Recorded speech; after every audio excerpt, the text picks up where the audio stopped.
Eu queria aqui estudar com vocês o problema vou dizer, da passagem das camadas, que é propriamente a tal da formação da personalidade. É isso, né? Quer dizer, nós estamos dando aqui até agora os elementos estruturais permanentes, mas o tema da formação propriamente dita entra num instante em que você pensa no problema da passagem, como a pessoa transpõe de uma camada para outra. Bom, a primeira observação e mais óbvia é que cada camada coloca problemas objetivos, problemas reais. Quer dizer, não é uma coisa que existe só na mente do cara, não é uma idiosincrasia da personalidade dele. Quer dizer, todos nós, vamos dizer, pelo fato de nascer, ocupamos um lugar no espaço, temos uma presença física que pode ser melhor ou pior, mais adaptada ou menos adaptada para a vida humana, e os problemas que aparecem ali continuam de algum modo ao longo de toda a vida. Né? O seu corpo pode não estar muito adequado para certas coisas que você quer fazer, então você vai ter que ou desistir ou superar isso de alguma maneira. Então, em suma, o simples fato de você ter um corpo já coloca uma série de problemas. E esses problemas existem realmente. Não é isso? Eles aparecem naturalmente a partir do momento em que a criança começa a tentar dominar fisicamente o seu meio, pegar coisas, manejar, etc, etc. Pode aparecer uma série de inabilidades que permaneçam pela vida inteira. Não é isso? Eu mesmo tenho algumas que observei por ter ficado doente 7 anos direto. Né? Então, essa fase de aprendizado foi muito deficiente e às vezes eu tive certos movimentos, certos gestos, certas habilidades que geralmente se adquire quando pequenininho, eu tive que aprender um pouco mais tarde. Né? Isso pode acontecer para qualquer um. Do mesmo modo, o aprendizado da linguagem pode ficar deficiente por este ou aquele motivo, e isso também é um problema objetivo. Então, você não pode medir, vamos dizer, avaliar a camada em que o sujeito está pelos simples assuntos com que ele está lidando, assuntos ou problemas com que ele está lidando, tá certo? O que vai caracterizar, vamos dizer, a presença do indivíduo numa certa camada é que aqueles problemas são o centro emocional da vida dele, emocional e motivacional. Não é isso? Por exemplo, as pessoas imaginam que para passar de uma camada para outra você tem que resolver todos os problemas daquela camada. Isso é impossível.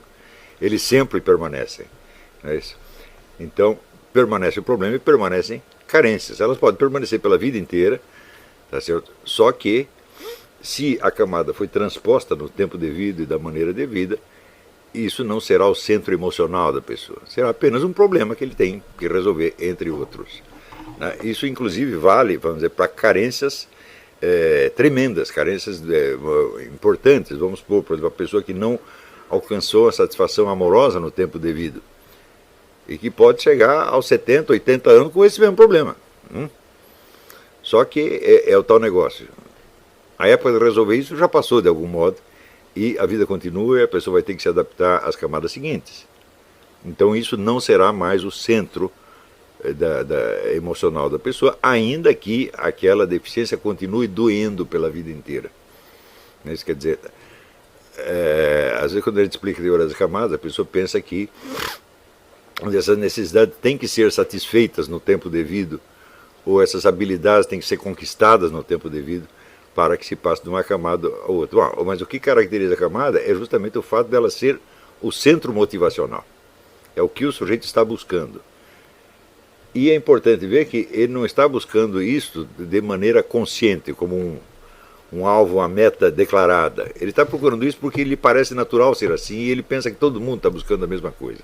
Por isso mesmo é muito mais fácil você observar a camada desde fora do que desde dentro. É mais fácil você avaliar em que camada o outro está do que aquela que você mesmo está. Não é isso? Às vezes, para você se situar na escala das camadas, é melhor até você perguntar para as pessoas que você conhece. Né? O que você acha que mais me interessa na vida? O que eu estou fazendo aqui? Né? Desde o seu ponto de vista. Você às vezes pode ficar surpreso. Né? Então, por exemplo, essa fase da autoafirmação, a camada 5, muitas pessoas fracassam aí. Quer dizer que não tem meios sociais de se autoafirmar, ou não tem a capacidade física ou a capacidade intelectual para isso, e ela pode ter que fazer isso mais tarde, né? Mais dia, menos dia vai ter que fazer, né? Mas é sempre possível o indivíduo voltar a tratar desses problemas, dando a eles, vamos dizer, uma importância limitada, dentro de um quadro maior. Quer dizer que se o indivíduo está, sei lá, camada 6, então a coisa fundamental para ele é a funcionalidade, né, das suas ações, é a relação entre o investimento e o lucro, a energia despendida e o resultado obtido, mas ainda dentro disso ele pode consagrar um tempo para, por exemplo, para ele aprimorar sua linguagem. Eu já falei muitas vezes que no Brasil todo mundo que tem abaixo de 50 anos aprendeu a ler muito mal, a ler e escrever muito mal. E eu reparo que mesmo os meus melhores alunos, os caras que mais estudam, mais inteligentes, cometem erros de gramática brutais. Por quê? Porque foram alfabetizados no socioconstrutivismo e então não tem o domínio da estrutura fonêmica da língua, né? Então, bom, você tem que adquirir. Então você vai e faz o curso do Carlos Nadalim. Não quer dizer que você está na camada 3, você está entendendo? Mas sobrou um problema de camada 3 que você tem que resolver, ainda que você, né, esteja já psicologicamente muito além disso. Então, o indivíduo fixa numa camada durante algum tempo, porque aquilo é realmente um problema novo e que ele não domina. Não é que ele não domina objetivamente, não, ele não domina subjetivamente. Quer dizer, ele não sente que domina, ele tem medo daquilo. Então, por exemplo, toda a rede de comunicações, você vê por que as pessoas, todo mundo não, a maior parte das pessoas tem medo de falar em público. É um problema de camada 3, evidentemente, né? Quer dizer, você acha que aquilo vai colocar desafios linguísticos que estão acima da sua capacidade, quando as coisas não são assim. Tá certo? Você pode perder o medo, tá certo? Você perder o medo de falar em público não tem nada a ver com o domínio efetivo que você tem da linguagem. Tem cara que fala tudo errado e não tem vergonha de falar em público. Mas quer dizer, o peso emocional daqueles problemas é muito grande. Tá certo? Então, por exemplo, nós vemos, tem muitas pessoas que guardam a sua vida inteira um complexo por ser pessoas fisicamente fracas. Né? É algo que poderia ser vencido na camada 2 e que às vezes dá para vencer, às vezes não dá. Eu digo, e se não der, o que vai fazer? Você vai ter que se virar de algum jeito. Né? Se você, quando tem 40, 50 anos, você vê que você vai ter que arrumar um instrutor de ginástica, ou tomar umas vitaminas, alguma coisa você vai ter que fazer. Tá certo? Mas isso não pode mais ter para você o peso emocional que tinha quando o problema apareceu da primeira vez. Justamente porque não é mais um problema novo. Você já se acostumou com a existência dele, tá certo?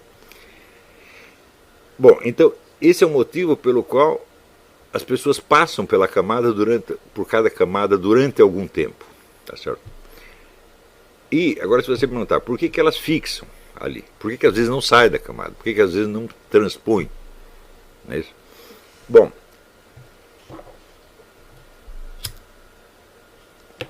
o primeiro motivo é que a pessoa não sabe que é possível passar. Não há uma causa efetiva, existe apenas uma carência. Quer dizer, o indivíduo não recebeu informação de que existe algo mais para ele na próxima etapa da vida. Não é isso? E exatamente por isso ele vai julgar todo o universo à luz das motivações daquela camada. Né? E, de certo modo, aí entra num processo de autopersuasão. Não é isso? Então, todos nós conhecemos pessoas que aos 40, 50 anos têm a mesma mania de autoafirmação que tinha aos 14. Não é isso? Pessoas que vivem querendo se impor, quer mandar, etc, etc. Então, aquilo para ela é uma necessidade, porque ela acredita que os outros estão fazendo a mesma coisa e que se ela não subir em cima, os outros vão subir. Não é isso? Então, isso quer dizer que outras possibilidades da convivência humana não apareceram para ela. Então, em primeiro lugar, é claro que é um problema de educação, é um problema de simples informação. Não é isso? Ou, se quiser, é um problema de falta de imaginação. Isso quer dizer que se o meio social não fornecer para você essas informações, você só alcançará isso se for um gênio. Então isso quer dizer que a evolução ao longo das camadas não é um fato natural. A existência das camadas é um fato natural porque vamos dizer, é a condição antropológica, a condição da vida humana nos coloca esses problemas. Por um lado coloca em série e por outro lado coloca todos ao mesmo tempo. Né? Então, mas a travessia das camadas não é um processo natural de maneira alguma. Ele vem com a educação e frequentemente requer muita ajuda alheia. Tá certo? Agora, se a sociedade impelir você a estacionar numa camada, aí é muito difícil você sair. Porque não é que você não imagina, aquilo não existe no seu meio social. Né? Se você veja...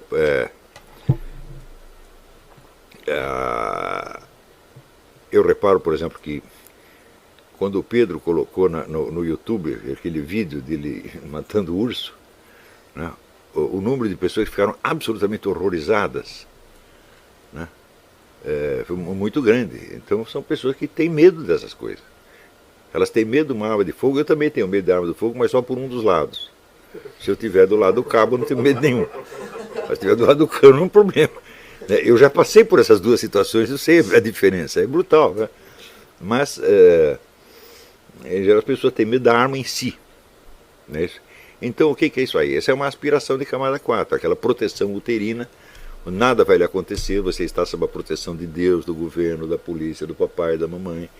E se sai desta proteção e você mesmo tem que se virar, então é um Deus nos acuda.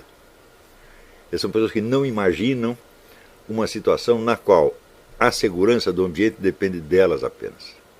Sempre existe um fator externo, né, isso que provê, de algum modo, a segurança. E se falhar, então é o apavoramento total. É claro, existem pessoas que nunca foram colocadas na situação de ficar sozinho e ter que resolver o problema. Isso simplesmente nunca aconteceu. É isso? Mas não custa os educadores criarem isso. Aqui, por exemplo, existem, sei lá, cursos de sobrevivência na selva. Né? Mete o garoto lá, ele vai aprender como é que faz. É isso? Por mais tímido que ele seja, ele vai ter uma hora que diz, bom, agora que eu resolvo o problema, está tudo acabado. É isso? Eu conheço uma imensidão de pessoas que, nesse sentido, nunca tiveram um problema nas mãos. Ela tem um problema na vida, o problema pesa sobre ela, mas nunca está na mão dela. É isso? Então, por exemplo, o fato de, sei lá, entra um ladrão na sua casa e você tem que defender a sua família. Né? A maior parte das pessoas não pensa nisso nunca na vida. Se começar a pensar, vai ficar aterrorizado. Eu digo, mas isso pode acontecer para qualquer um. Não é isso? Portanto, é um problema objetivo que a vida pode colocar para você, mais dia menos dia, mas que pode ficar totalmente fora da sua imaginação. Então, vamos dizer, esse desejo de uma segurança recebida, segurança que vem de fora, isso faz o sujeito estacionar na camada 4 para sempre. Né? Então ele não é exposto ao desafio. Você vê, se você quiser passar a sua vida fugindo dos desafios, sempre é possível fazer isso. Não é isso? Então, e tem pessoas que, ao contrário, adoram o desafio. Não é isso? Não há uma idade certa para isso acontecer, pode ser mais cedo ou mais tarde. Alguns é porque acham isso fazem isso porque acham divertido. Né? O Pedro, por exemplo, ele sempre adorou encrenca. Não tem encrenca, é comigo mesmo, vou lá. Né? Eu não era assim, eu fui obrigado a fazer isso porque realmente fiquei sozinho, não tinha ninguém para me proteger. Falei, bom, agora tem que me virar, não é que eu gostasse da coisa. Né? Mas eu acho que na população brasileira o número de pessoas que estacionam na 4, por causa deste fator segurança, é muito grande. Você vê que isso aí vem de uma herança de Portugal. Você não pode esquecer que Portugal esteve durante 8 séculos sob guerras entre cristãos e muçulmanos. E às vezes o muçulmano avançava e dominava o território, daí vinham os cristãos, tiravam eles de lá. Eu digo, e o povinho de baixo, como é que fazia? Quem que ele ia obedecer? Não é isso? Então, um certo temor que induz o indivíduo a se adaptar a qualquer autoridade do momento é algo que nós trouxemos de algum modo da herança portuguesa.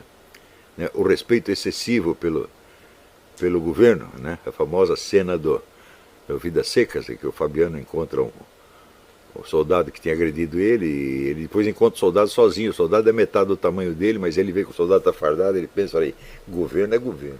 Né? A gente vê que esta atitude de você esperar da autoridade isto ou aquilo, isso está muito, muito arraigado na sociedade brasileira. As pessoas não têm iniciativa própria, não imaginam que certos problemas, né? Sei lá, tem um buraco aí no meio da rua, o governo tem que vir tampar. Fala, por que o governo? Você não pega uma pá e vai lá tampar. Né? Isso faz parte da sociedade e isso é um fator que aprisiona as pessoas na camada 4, criando então uma infinidade de outros problemas, porque você pode estacionar na camada o tempo que você quiser, mas a vida não vai ficar esperando você resolver os problemas todos daquela camada. Quer dizer, você alcançar, vamos dizer, por exemplo, a segurança, o senso de proteção, né, que faça você se sentir permanentemente em paz. Isso não existe. É claro que não existe na vida humana. Tem momentos onde você se sente perfeitamente seguro e outros momentos você sente que está no mato sem cachorro. Isso é assim para todos. Né? Mas o indivíduo pode achar que isso não é assim, que isso está sendo assim só com ele. Os outros estão protegidos, os outros têm todos, né, toda a segurança necessária, é só ele que não conseguiu e ele continua se esforçando para conseguir aquilo o resto da vida. Né? Então, o primeiro fator que impede a travessia normal das camadas é um fator de ordem cultural. Não é isso? Então, quando você toma consciência de possibilidades que estão adiante, você vai se enfrentar então com uma segunda questão. Quando você passa de camada, você fica desajustado em relação às pessoas que estão na camada anterior. Não é isso?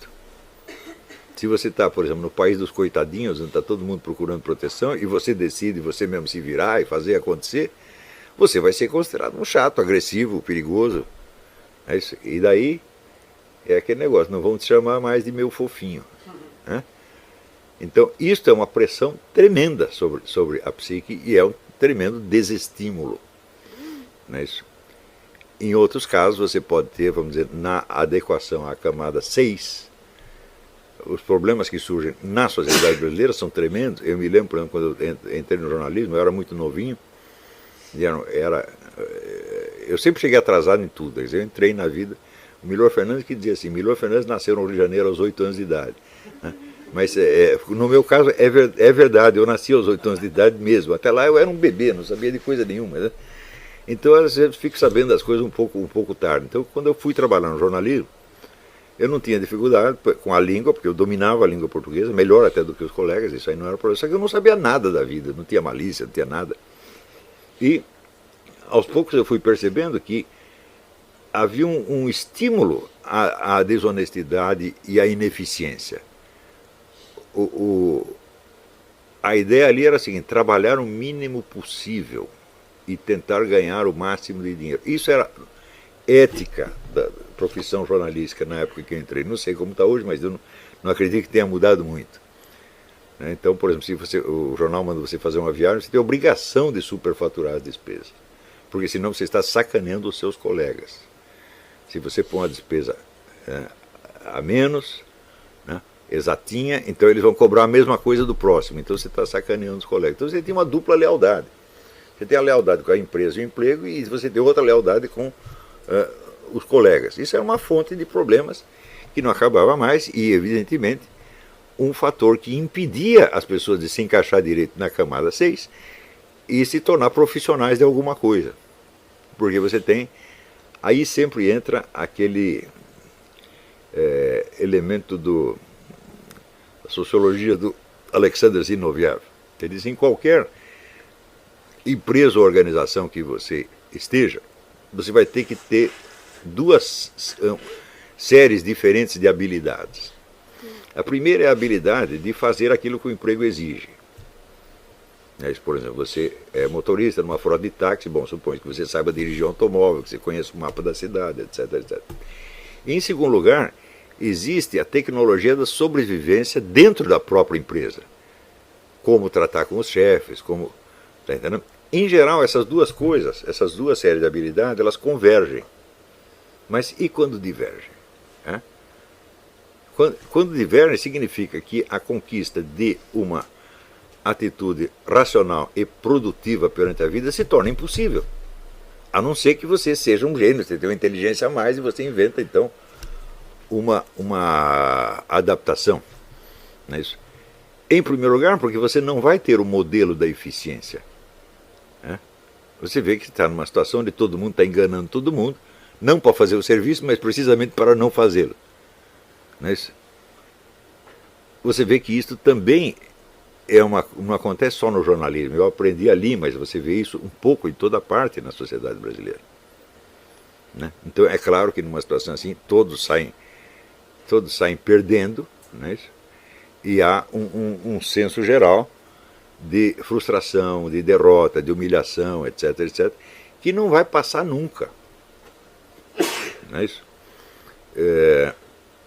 Então, eu estou falando isso para vocês examinarem suas próprias vidas e verem como passam por essa situação. Né? Quer dizer, não depende de nós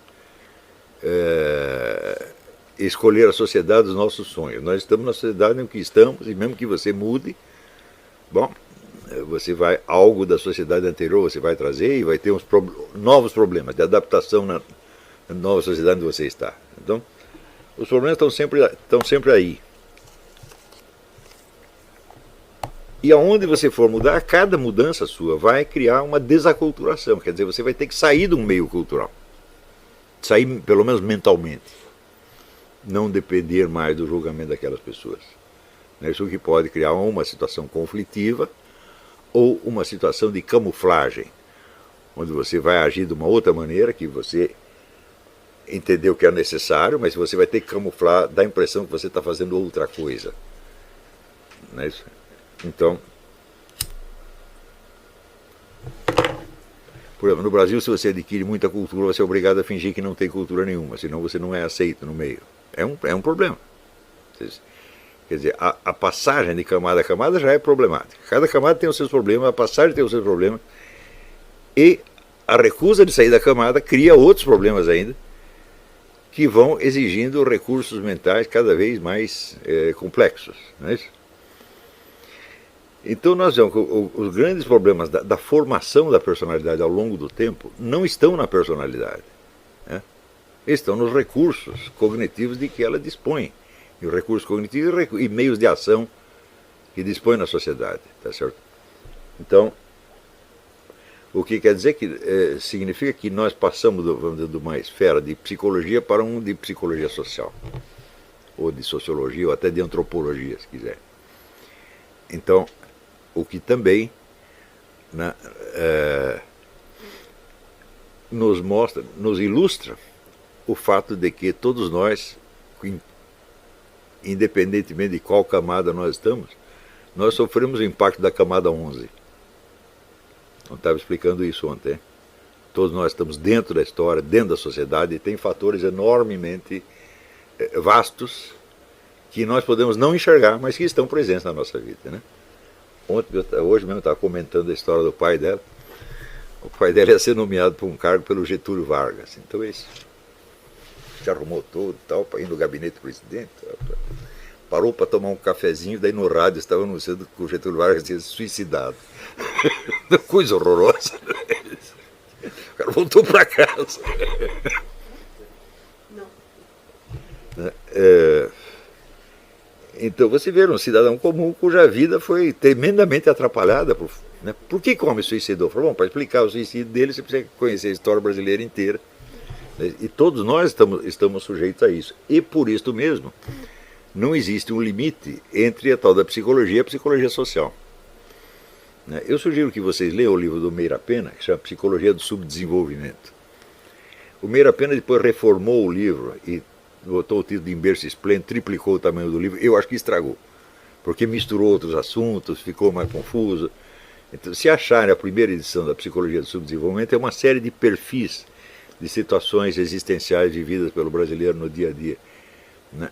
E se vocês leem aquilo do ponto de vista da teoria das camadas, vocês vão ter uma ideia de como é difícil o desenvolvimento humano no Brasil. E como existe, vamos dizer, uma pressão de toda a sociedade para que as pessoas fiquem num nível ínfimo de de desenvolvimento. Não é isso? Eu estou dando aula há 30 anos, sei lá, tanto tempo, e eu vejo que esse problema da desaculturação chega a aterrorizar as pessoas. Não é isso? Eu digo, se você vai aprender algo que os outros não sabem. Portanto, você já está diferente deles. Quer dizer,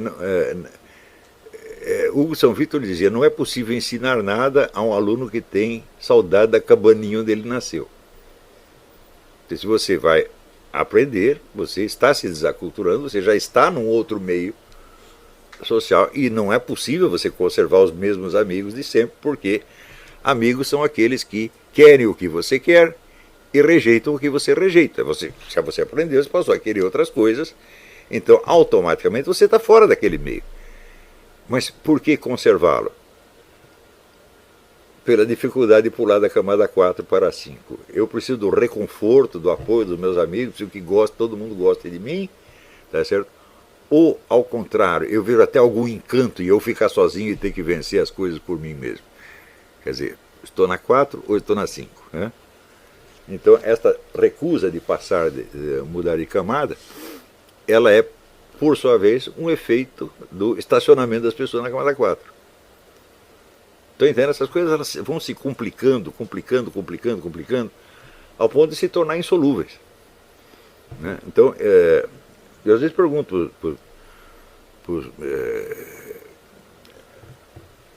meus amigos, quantos amigos você acha que eu perdi ao longo da vida?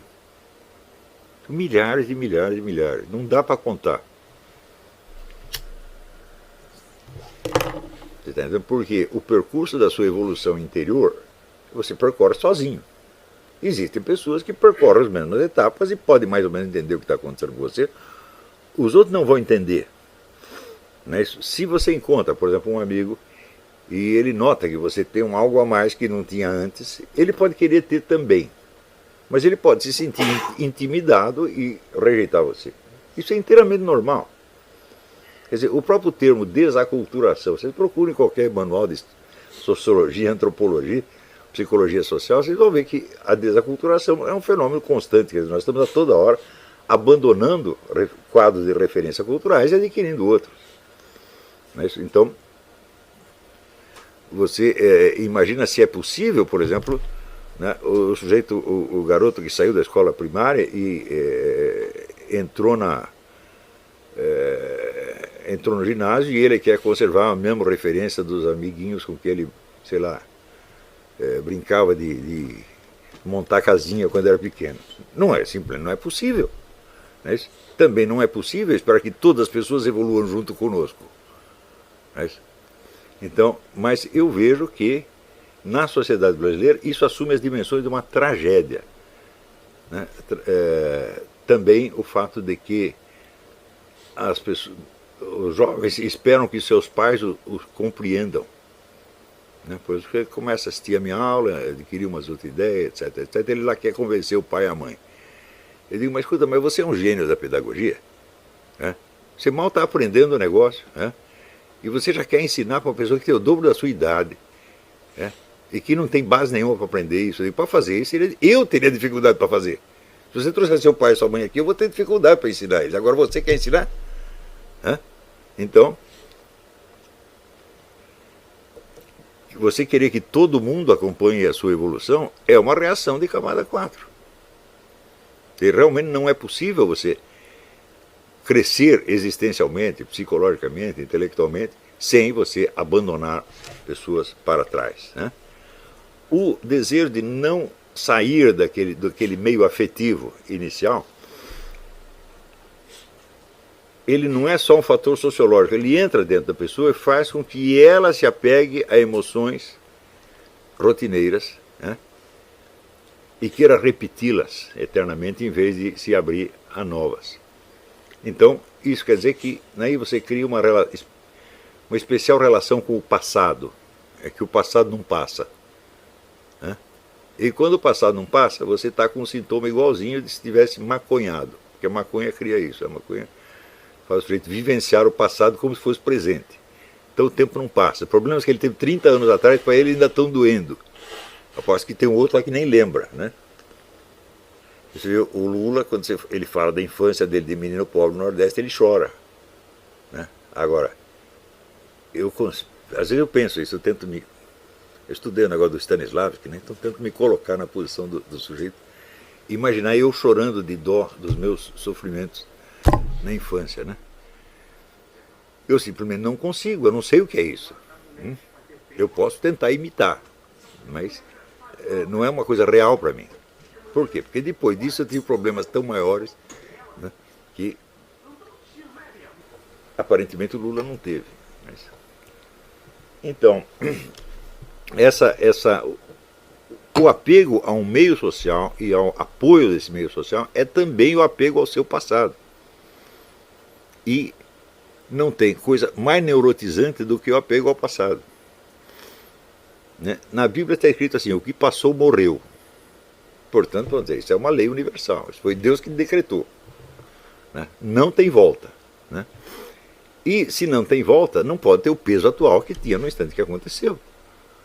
Não é isso? Então quer dizer que outra condição básica para você transpor as camadas é a capacidade de esquecer. Né? Esquecer que na verdade é perdoar. Não é isso? Mas, aí até eu coloquei uma notinha no Facebook dizendo o seguinte, que a maior parte das pessoas tem muita dificuldade de sofrer as amarguras da vida sem procurar um culpado entre as pessoas mais próximas. Não é isso? O que estraga as relações próximas e aumenta o número de sofrimento. Não? Então, você aceitar o sofrimento como uma coisa natural. Não foi ninguém que fez, não foi seu pai, não foi sua mãe, não foi a sociedade, simplesmente a vida é assim. A vida nesse planeta ela é deficiente mesmo. Né? Então, a travessia das camadas implica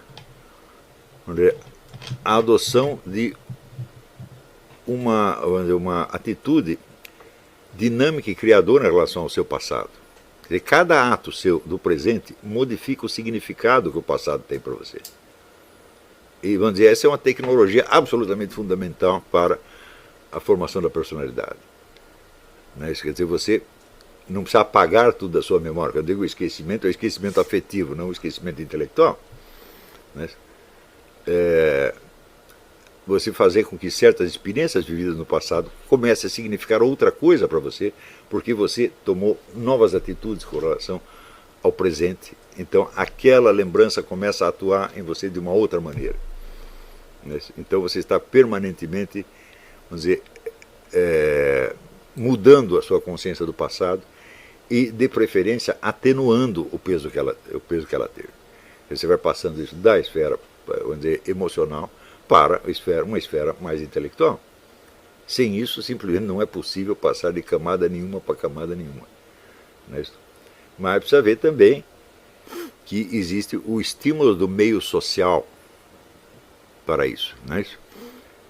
Por exemplo, pessoas que vêm cobrar de você coisas que você fez 20, ou 30, ou 40 anos atrás, aquele negócio do irmão que chega para você e fala, o papai gostava mais de você do que de mim. Né? Vocês nunca viram isso? Tem alguma família que não tem isso?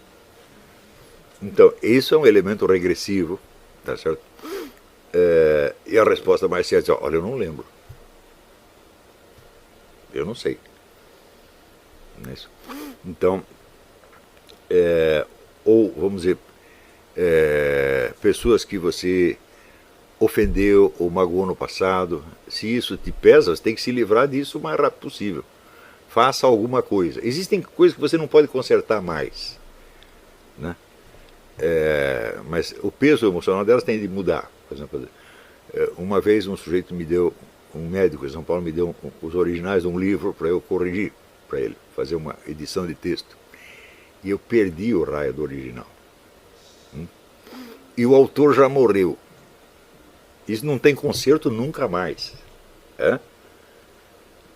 Então, muito bem. O que fazer? Você ficar a vida inteira no meia culpa, minha máxima culpa? Não, eu já fiz a minha máxima culpa lá na igreja e não vou ficar fazendo de novo aqui. É isso? Então você tem que superar isso aí. Né? Você tem que superar de tal modo de dizer, eu não sou mais aquela pessoa. Quer dizer, eu não prestava, eu era um irresponsável e, porém, acabou. Quer dizer, você usar esta própria vergonha que você tem daquilo como uma garantia de que você não vai voltar mais àquilo. Mas é a garantia que se torna o centro, não a recordação da vergonha. A vergonha tem que sumir e sobrar somente, vamos dizer, o peso, a força da nova atitude assumida. O que significa que os seus erros, os seus pecados do passado deixam de ter deixam de ser um fetiche para você e se tornam elementos naturais do seu aprendizado. Diga. Do ponto de vista religioso, isso é o verdadeiro arrependimento. Você Sim. muda de direção e não fica assim remoendo, porque eles têm Claro. uma tendência. A diferença entre o arrependimento e o remorso, né? O remorso é remorder-se, quer dizer que a ferida está doendo, você vai lá e morde mais um pouco para doer mais um pouco. Você pode fazer isso até, vamos dizer, de vingança das pessoas. Olha como eu estou sofrendo, a culpa é sua. Então, tudo isto, vamos dizer, todos esses fatores, vamos dizer, eles são de um peso extraordinário numa sociedade de camada 4. E isso tudo pode tornar a vida do sujeito um inferno.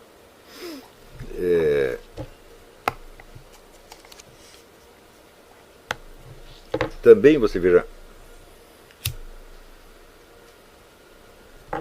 é natural que pessoas que não gostam de você tentem tratar o seu passado como se fosse presente. Eu tenho uma série de profissionais fazendo isso, tem os Velasco, Mira Macedo. Fala, você, 40 anos atrás você fez isso. Fala, eu não lembro direito, nem sabia. Então, aquela situação já morreu, aquela pessoa já morreu, o outro falou, eu não vou responder por coisas que já passaram. Não é isso? Agora, isso aí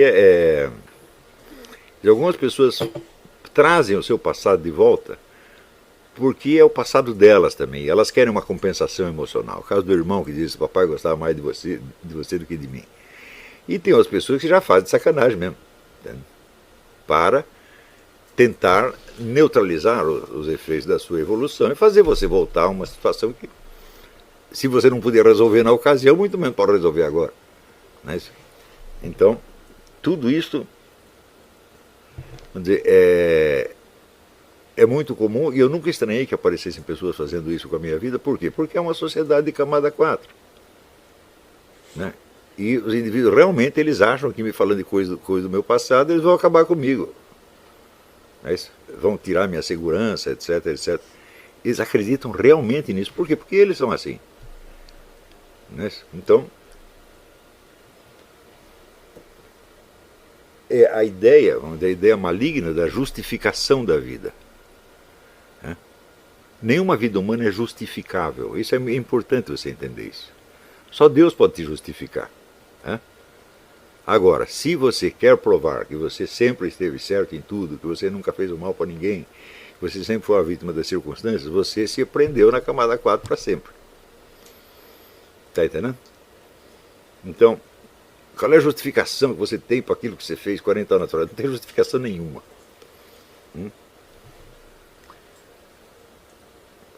Foi um pecado. Eu digo, olha, se for um pecado ou não, eu já confessei. Para mim, atualmente, não é mais um pecado. É simplesmente um dado do passado que não significa mais coisa nenhuma.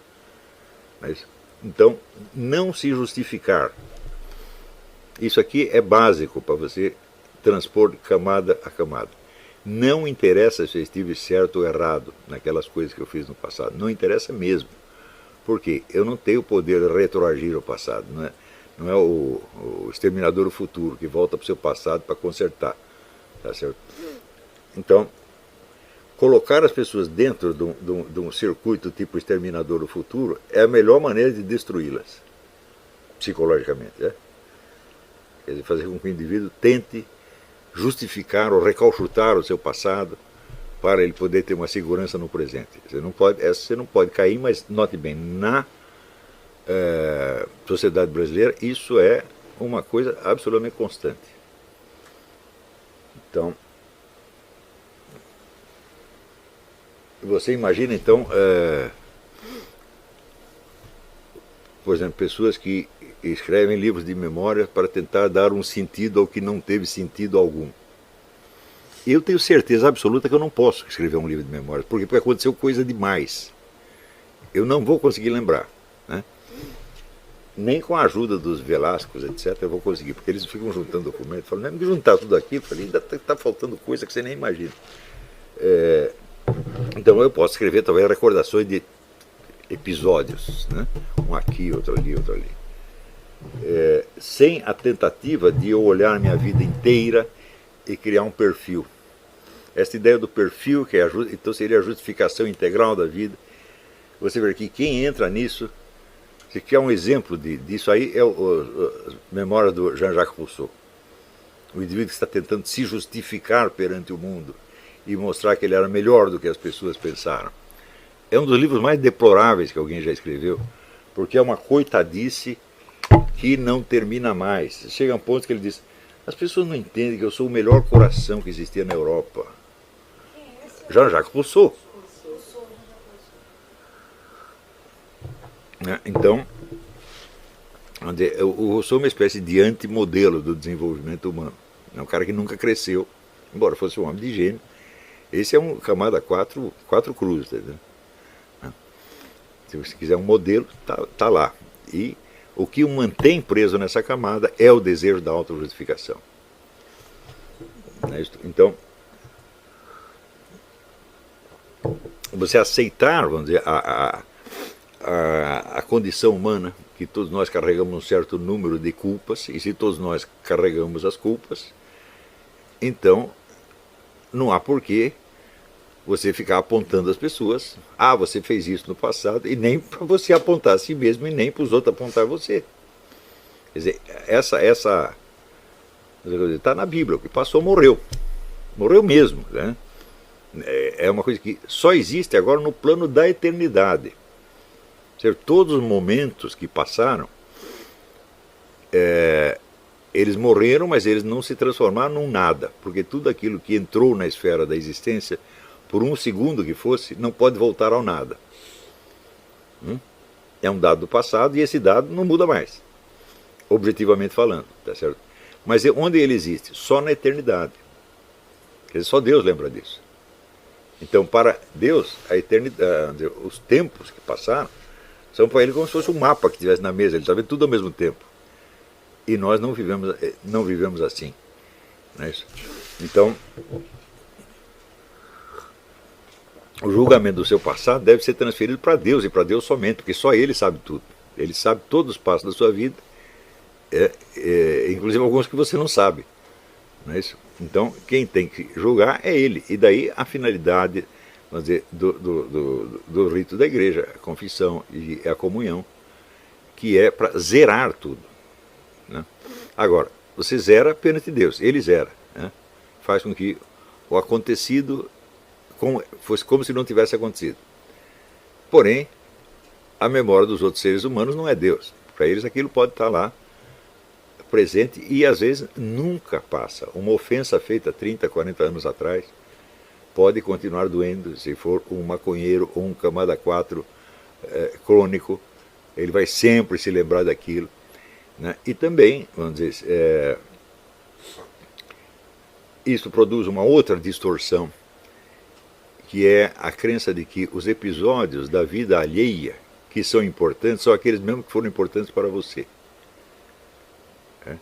Então você passou por alguma experiência junto, o outro pode ter esquecido, aquilo pode ter sido uma insignificância para ele, mas para você é o centro, então você acha que é o centro da vida dele também.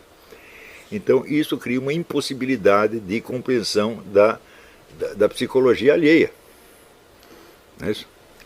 Então a travessia das camadas, vamos dizer, é uma perpétua neutralização de experiências anteriores e abertura a experiências novas que as integram e mudam o seu significado. É sempre assim. Né?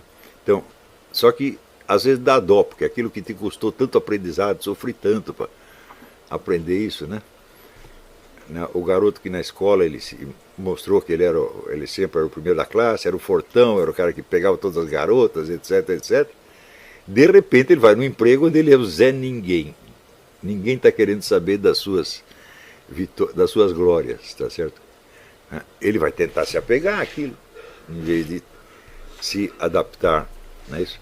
Então, você perder o seu passado é uma das melhores coisas da vida. Quer dizer, você, quando se diz, você deve viver no presente. O que quer dizer viver no presente? Quer dizer que o passado adquire um outro peso em função da situação atual. Então, isso também é um fator cultural. Vocês conhecem as famílias brasileiras, conhecem o meio brasileiro, você sabe quanto a cobrança do passado é uma coisa quase obsessiva, não é isso?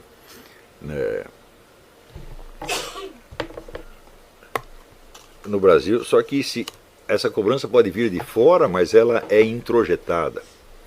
Você se acostuma a fazer a mesma coisa, não é isso? E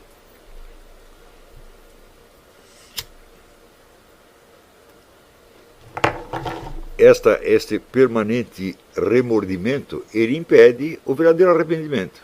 O verdadeiro arrependimento é uma neutralização, quer dizer, você confessa a coisa integralmente perante Deus, quer dizer, você não precisa... A igreja sempre diz que você não precisa ser meticuloso na sua confissão, basta dar o nome, porque Deus já sabe tudo, né? Quer dizer, realmente é um ritual, e um ritual é um gesto resumido, tá certo? Então você dá o nome dos pecados e pronto, acabou, você não precisa dizer, fiz isso, né? Sei lá, cometi adultério. Não precisa, comi a fulaninha, mulher do fulano, papapá, mulher do posto de gasolina, não precisa ser assim. Né? Então, cometi adultério. Quantos? 145. Tá certo? Então, vamos dizer, a função, vamos dizer, do rito da confissão é justamente neutralizar esse passado, porque, como diz, ele não vai estar inscrito na eternidade. Ele não vai desaparecer completamente, mas vai se tornar um pontinho na eternidade.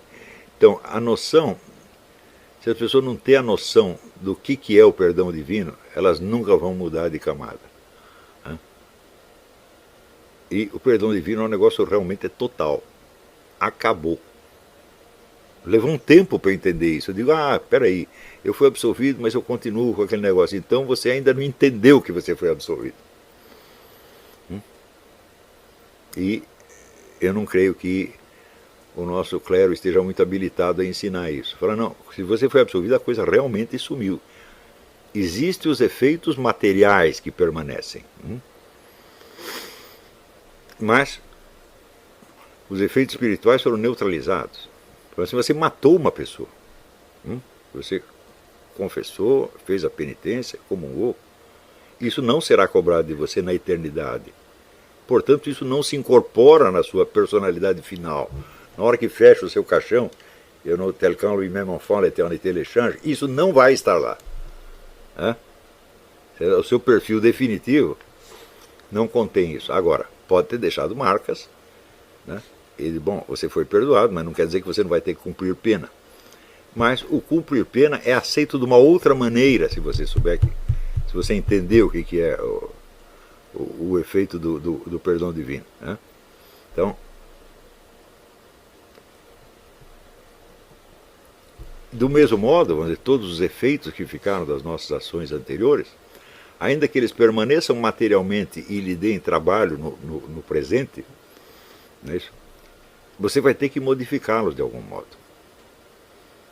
Então, por exemplo, bom, eu não posso encontrar agora o manuscrito do médico que eu perdi e não posso trazer o autor de volta à vida e dizer, toma lá o seu livro, publica, etc, etc. Não posso fazer nada disso. Mas eu posso contar isso para as pessoas de maneira que seja útil para elas. Para as pessoas entenderem, tem coisa que você faz que não tem conserto mais, presta atenção. Evite de fazer isso, né? Mas se fizer, você vai ter que em seguida usar isso mesmo como um instrumento para algo de útil.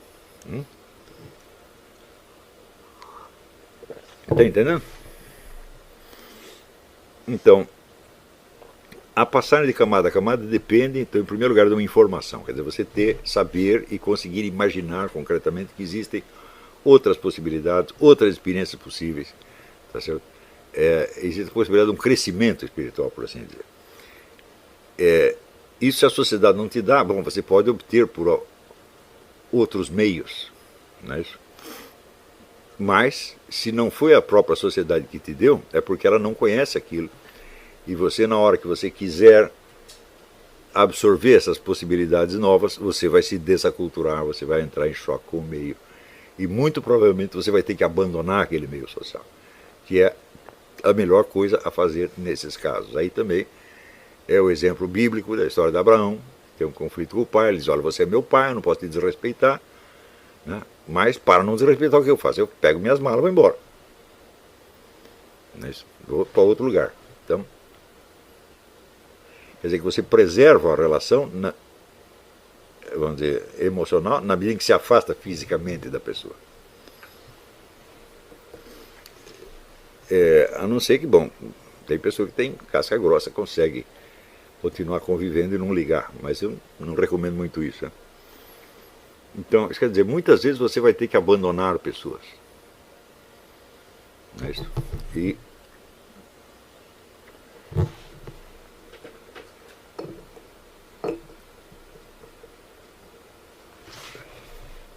claro que isso vai, muitas vezes, não se faz sem sofrimento. Não é isso? Mas é o tal negócio, a pessoa que, se a pessoa te ama realmente, ela quer que você alcance o máximo das suas possibilidades, ela quer que você se realize na vida, de algum modo, não só do ponto de vista social, econômico, etc., mas como pessoa. Né? Isso quer dizer que aqueles que se apegam a você, mas mantêm você preso numa certa camada, eles não te amam de maneira alguma. E a gente tem que entender isso aí. Isso aí são falsas afeições e são falsos conselheiros, que é a pior coisa do mundo. Então você tem que procurar aqueles que querem o que você quer e rejeitam o que você rejeita. Você tem que procurar as verdadeiras amizades. Então, a simples busca da verdadeira amizade é algo que puxa você para a camada seguinte e faz você ir integrando, né, experiências cada vez mais vastas. Então, as dificuldades, elas vêm de fora e de dentro, vêm da sociedade, da cultura, tá certo? E vem do fato de que você reproduz em você mesmo as condutas que você absorveu da cultura e elas passam a ser suas. Então, no começo foi a sociedade que sugeriu que você fizesse isso, mas depois é você mesmo que está fazendo. Não é isso? Então, significa que essa segunda passar, quando a coisa virou, por assim dizer, um vício interior, bom, de certo modo é melhor, porque você tem mais controle sobre a situação. Quer dizer, já não é mais um fator externo que está te impedindo, é apenas você mesmo. Não é isso? E existe sempre, vamos dizer, um obstáculo permanente. Quer dizer, você quer realmente crescer, você quer realmente alcançar o limite da possibilidade humana, ou você quer ficar como um exemplar, vamos dizer, inferior da sua espécie. Mas todos nós podemos optar por isso, né? E podemos achar até que isso é um sinal de modéstia e humildade, né? Quer dizer, onde você está confundindo, vamos dizer, o seu melhoramento interior com a luta por prêmios exteriores, né? E achando que você, não evoluindo, não crescendo, você está cumprindo o mandamento divino de ser humilde. Né? Então é por isso que o Jorge Buenos dizia que o cristão deve ser humilde, mas não modesto. Isso aí não é humildade, isso é uma espécie de uma modéstia, né? Quer dizer, a falta de ambição. Não ambição de ter, não ambição de poder, não ambição, mas a ambição de ser.